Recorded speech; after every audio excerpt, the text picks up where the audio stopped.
राज्यामध्ये गेले काही दिवस मोठ्या प्रमाणात अतिवृष्टी चाललेली आहे।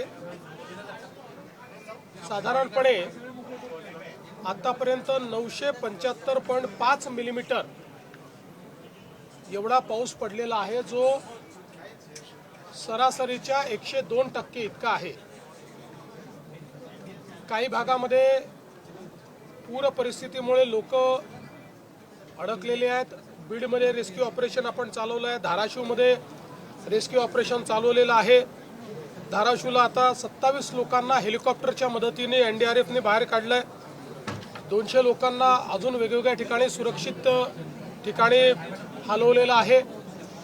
आमचे आपत्ती व्यवस्थापन मंत्री गिरीश महाजन त्या ठिकाणी आहेत। त्यांनी ॲडिशनल हेलिकॉप्टरची मागणी केली आहे। तीही मी जी काही आपले मिलिटरी आहे त्या मिलिटरीशी बोलून अजून कुठून आपल्याला ॲडिशनल हेलिकॉप्टर आणता येतील का अशा प्रकारचा प्रयत्न देखील चाललेला आहे।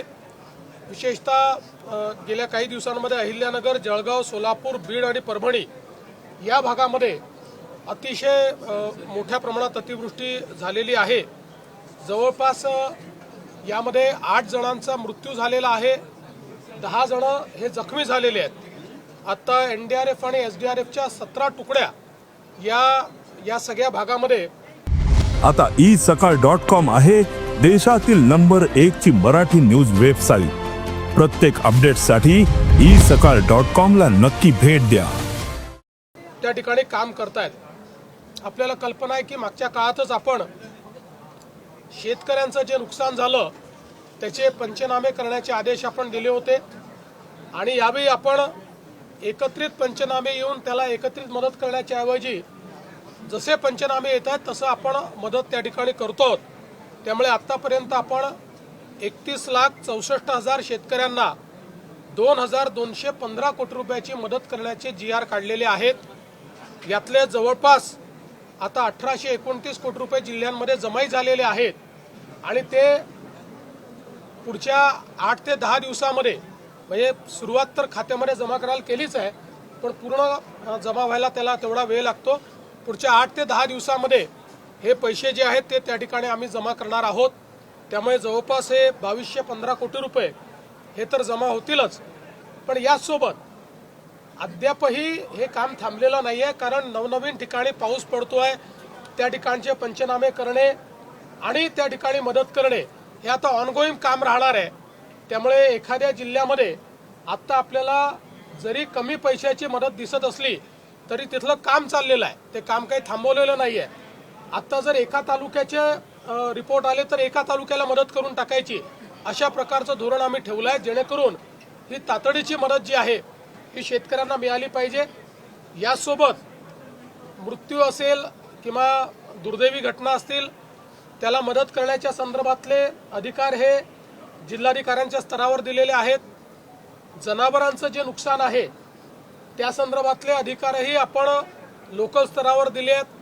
पुरामुळे जे काही घरांची हानी होते त्याचे अधिकार हे लोकल स्तरावर जिल्हाधिकाऱ्यांना आपण दिलेले आहेत आणि त्यांना उणे पद्धतीने देखील त्याचा विड्रॉल करता येईल अशा प्रकारची व्यवस्था आपण उभी केलेली आहे, जेणेकरून पैशाची त्या ठिकाणी कुठली कमतरता पडणार नाही। आज मंत्रिमंडळामध्ये याचा एक सविस्तर आढावा घेण्यात आलेला आहे। कुठल्या जिल्ह्यामध्ये काय परिस्थिती आहे याचा संपूर्ण आढावा आम्ही सगळ्यांनी घेतलेला आहे। उद्या पालकमंत्र्यांना किंवा सगळ्या मंत्र्यांना या पूरग्रस्त भागामध्ये त्या ठिकाणी आपण सांगितलेलं आहे की त्यांनी भेटी दिल्या पाहिजेत। मी स्वतः देखील काही भागांमध्ये उद्या जाणार आहे। फक्त आमचा प्रयत्न हा असेल की जिथे मोठ्या प्रमाणात मदत कार्य चाललंय त्या मदत कार्यावर कुठला ताण येऊ नये अशा प्रकारचा आमचा प्रयत्न असेल तर त्याला उलट पूरक मदत काय करता येईल अशा दृष्टीने हे दौरे आमचे असतील आणि एक परिस्थिती समजून घेऊन त्यात अजून अधिक मदत आपल्याला काय करता येईल, जेणेकरून आज जो आमचा शेतकरी उद्ध्वस्त होतोय त्या उद्ध्वस्त होणाऱ्या शेतकऱ्याला आपल्याला कशा पद्धतीने अधिकचा दिलासा देता येईल याचाही प्रयत्न राज्य सरकारच्या वतीने केला जाईल। सर, ओला दुष्काळ जाहीर करावा ओला दुष्काळ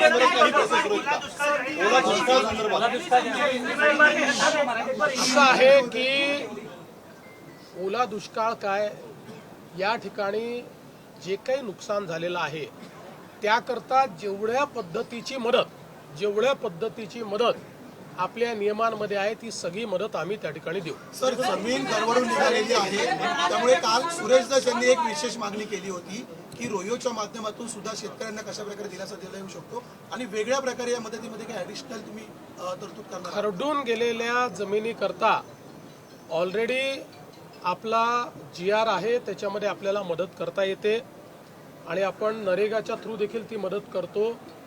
मला जे सुरेश दसांनी पत्र दिलेलं आहे त्यात त्याचे नॉर्म्स रिवाईज करावे अशी मागणी त्यांनी केलेली आहे. शासन त्याच्यावर सकारात्मक विचार करत आहे. केंद्राकडे मदतीचा प्रस्ताव पाठवला गेला आहे. केंद्राकडून काय मदत अपेक्षित आहे? बघा, केंद्राची मदत याला वेळ लागतो, कारण सगळं असेसमेंट करून एकच प्रस्ताव हा केंद्राकडे जातो आणि त्यानंतर केंद्र त्या संदर्भात मदत करतो. पण आपल्याला माहिती आहे की NDRFच्या अंतर्गत केंद्र सरकारने आपल्याला ॲडव्हान्समध्ये पैसे दिलेले असतात, त्यामुळे ते पैसे आपण खर्च करतो आणि आपले पैसे गरज पडली तर आपण त्या ठिकाणी जे काही पैसे लागतील ते देतो आणि त्यानंतर नियमाने केंद्र सरकार आपल्याला मदत करत असते. त्यामुळे केंद्र सरकारची मदत निश्चित घेऊ, ती मदतही मिळेल, पण त्याकरता राज्य सरकार थांबणार नाही. आपल्या शेतकऱ्यांना तातडीची जी काही मदत याच्यामध्ये करता येईल ती सगळी आम्ही करू. सरकारनं आज एक GR बाहेर काढलेला आहे. त्यामध्ये 1339 कोटी रुपये जून, जुलै, ऑगस्ट या 3 महिन्यासाठी म्हटलेलं आहे. तुम्ही म्हटलं की 2215 कोटी रुपये काय नेमकं असं आहे, मी पुन्हा सांगतो, सातत्याने आम्ही GR काढतो आहोत. एक सिंगल GR नाही आहे, वेगवेगळे GR निघालेले आहेत. या सगळ्या GRची आतापर्यंत आम्ही रिलीज केलेले जे पैसे आहेत ते 2215 कोटी रुपये आहेत. 2215 कोटी 31,64,000 शेतकऱ्यांकरता. यातले जे खालपर्यंत पोहोचलेले आहेत ते 1829 कोटी पोहोचले आहेत, उरलेले 1-2 दिवसात पोहोचतील. याचं वाटप सुरू झाल्यानंतरही त्याला पूर्ण होण्याकरता 10 ते 12 दिवस लागतात. सर, आज पोहोचता येणं शक्य नाही आहे त्या ठिकाणी अद्यापही. अशा ठिकाणी तातडीची म्हणजे पुनर्वसन तर आहेच, मात्र तातडीची मदतही त्या ठिकाणी आपण करतो आहोत. जसं मी सांगितलं, काही ठिकाणी लोकांचं स्थलांतरण केलेलं आहे. ज्यांचं स्थलांतरण केलं आहे त्यांच्या पिण्याच्या पाण्याची, जेवणाची व्यवस्था आपण केली आहे, राहण्याची व्यवस्था आपण केलेली आहे. जोपर्यंत त्यांच्या भागातलं पाणी कमी होत नाही आणि त्या ठिकाणी सफाई होत नाही तोपर्यंत त्यांची सगळी व्यवस्था सरकारच्या वतीनं केली जाईल.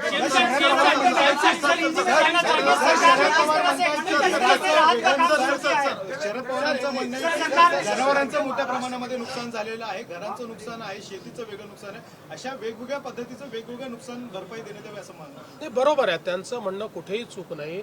वेगवेगळीच नुकसान भरपाई आपण देतो. म्हणून मी सांगितलं की आपण ऑलरेडी सगळ्या कलेक्टरांना घराच्या नुकसानीबद्दल त्या ठिकाणी अधिकार दिलेले आहेत, जनावराच्या नुकसानीबद्दल अधिकार दिलेले आहेत. त्याचं स्टँडिंग ऑर्डर आपण काढलेला आहे. त्यामुळे तसं असेसमेंट घेऊन जिथे घर पूर्णपणे गेलं असेल त्याला किती पैसे द्यायचे, पार्शली गेलं असेल तर किती द्यायचे, जनावर वाहून गेलं असेल तर आपण किती द्यायचे. त्यातही आता पूर्वी आपण असं म्हणायचो की ते पोस्टमॉर्टमचा रिपोर्ट वगैरे पाहिजे, पण वाहून गेलेल्या जनावराचा पोस्टमॉर्टमचा रिपोर्ट मिळत नाही. त्यामुळे ते जनावराच्या संदर्भात आपण त्यांनी लसीकरण केलं असेल तर लसीकरणाची पावती त्यांच्याकडे असेल त्याला आपण प्रमाण मानू. काही ठिकाणी ग्रामसभेने किंवा सरपंचांनी किंवा जो ग्रामसेवक आहे त्यांनी सगळ्यांनी मिळून जर सर्टिफाय केलं की याच्याकडे जनावरं होती आणि ही वाहून गेलेली आहेत तर ते देखील आपण मान्य करू. अशा सगळ्या प्रकारच्या शिथिलता आपण आणतो. त्यामुळे घरांकरता, जनावरांकरता आणि शेतीकरता वेगवेगळ्या प्रकारची नुकसान भरपाई देण्यात येणार. या पुरामुळे अनेकांची संस्था आहेत त्यांना खाण्यापिण्याची काही पूरग्रस्तांचे संसार उघड्यावर पडलेले आहेत. त्यांना खाण्यापिण्यापासून तर अगदी त्यांच्या काही वस्तू लागत आहेत, त्याची काय आपण व्यवस्था करू? असं आहे की पूरग्रस्तांकरता ज्यांना आपल्याला स्थलांतरित करावं लागलं आहे त्यांच्याही करता आपण व्यवस्था केलेल्या आहेत. जे स्थलांतरित झाले नाही पण ज्यांच्या घरी नुकसान झालेलं आहे त्यांनाही आपण स्टँडिंग GR काढून मदत करतो. बऱ्याच वर्षानंतर असा पूर परिस्थिती महाराष्ट्रात उद्भवली आहे.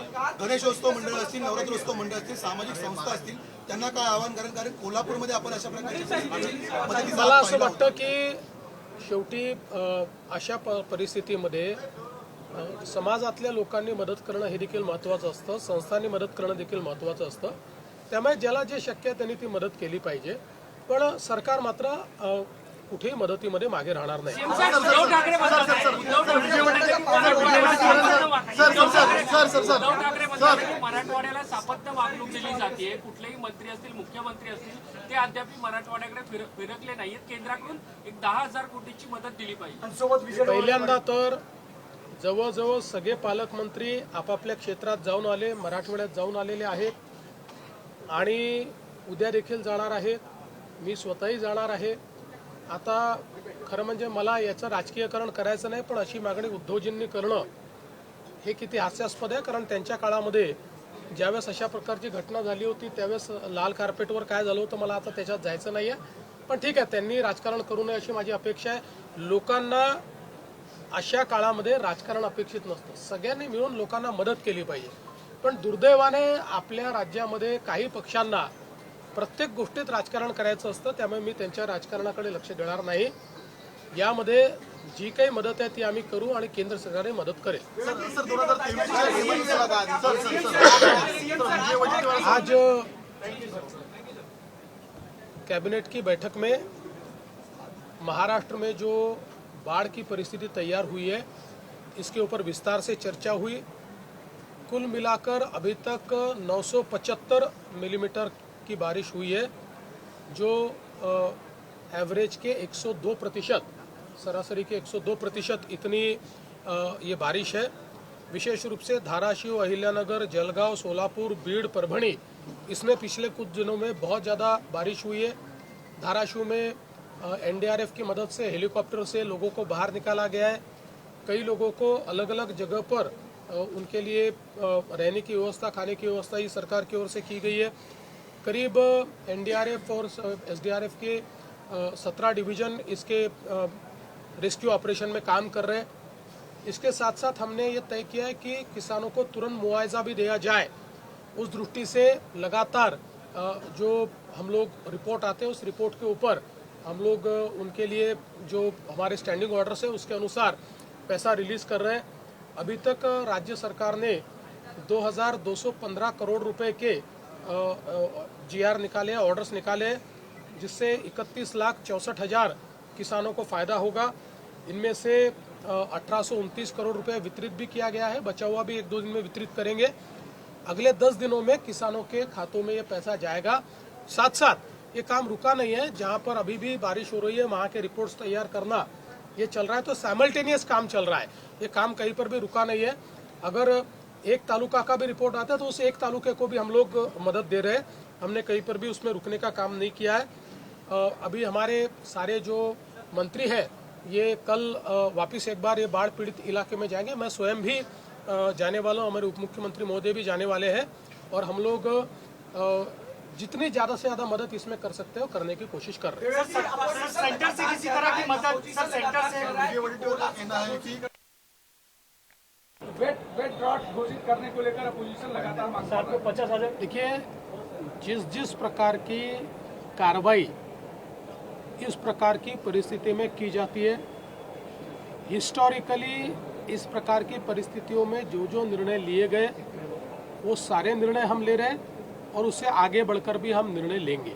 सर लगातार एनडीआरएफ के जो एनडीआरएफ के जो नॉर्म्स होते हैं उसके तहत एक बड़ा निधि जो होता है केंद्र के पास होता है, वो मदद सरकार को मिल सकती है, वो ली जानी चाहिए. देखिए, अभी केंद्र की सरकार ने एक बहुत अच्छी व्यवस्था की है. एनडीआरएफ के कुछ पैसे, रिलीफ के पैसे, ये हमको एडवांस में मिलते हैं और उससे ज़्यादा भी हमारा खर्चा होता है तो वो खर्चा करके हम केंद्र सरकार को रिपोर्ट भेजते हैं. उस रिपोर्ट के आधार पर केंद्र सरकार हमको वो पैसा देती है.